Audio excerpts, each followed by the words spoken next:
తెలంగాణ రాష్ట్రంలో రైతులకు మేలు చేయడమే ప్రభుత్వ లక్ష్యమని సంక్షేమ శాఖ మంత్రి అడ్లూరి లక్ష్మణ్ కుమార్ స్పష్టం చేశారు. రైతులందరికీ రైతు భరోసా నిధులు విడుదల కొనసాగిస్తున్నామని తెలిపారు.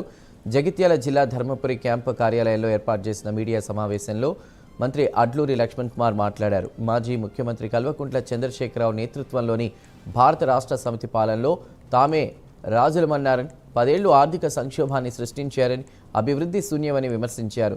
వారు చేసిన అప్పులకు ప్రతి నెల 1వ తేదీన వడ్డీలు కట్టే దుస్థితి నెలకొందని ఆరోపించారు. అయినప్పటికీ ప్రజాపాలన ప్రభుత్వంలో ధర్మపురి నియోజకవర్గంలో 90,761 రైతులకు గాను రైతు భరోసా పథకం కింద దాదాపు 87.21 కోట్లు రైతుల ఖాతాల్లో వేశామని తెలిపారు.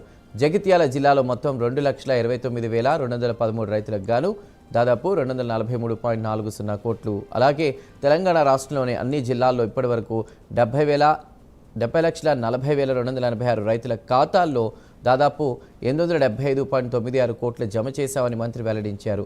ఇక ఇచ్చిన అన్ని హామీలను అమలుపరుస్తున్నామని ఆయన స్పష్టం చేశారు.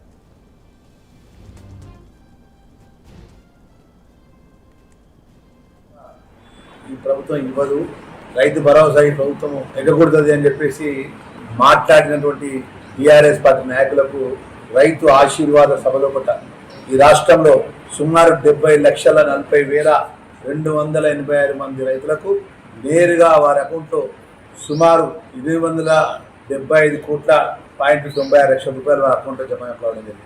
రైతు భరోసా వానాకాలం సంబంధించినటువంటి మన ధర్మపురి నియోజకవర్గానికి 90,761 మంది రైతులకు 87.21 కోట్ల రూపాయలు మన ధర్మపురి నియోజకవర్గానికి 2014 నుంచి 18-23 వరకు మేమే రాజులమని చెప్పి రాష్ట్రాన్ని ఆర్థిక సంక్షోభాన్ని సృష్టించి అప్పుల పాలు చేసి ప్రతి నెల 1వ తారీఖున వడ్డీ కట్టే పరిస్థితి తీసుకొచ్చినప్పటికీ ప్రజలకు ఇచ్చిన మాట అమలు చేయాలని గౌరవ ముఖ్యమంత్రి గారు, గౌరవ ఉప ముఖ్యమంత్రి ఆర్థిక శాఖ మంత్రులు, రాష్ట్ర ప్రభుత్వం, ప్రజాపాలన ఉన్న ఈ ప్రభుత్వం ప్రజలపై ఎలాంటి భారం మోపకుండా ఇవాళ పేదవాళ్ళ పక్షాన, రైతుల పక్షాన సుమారు 70 లక్షల పైకి రైతులకు 875.96 లక్షల రూపాయలు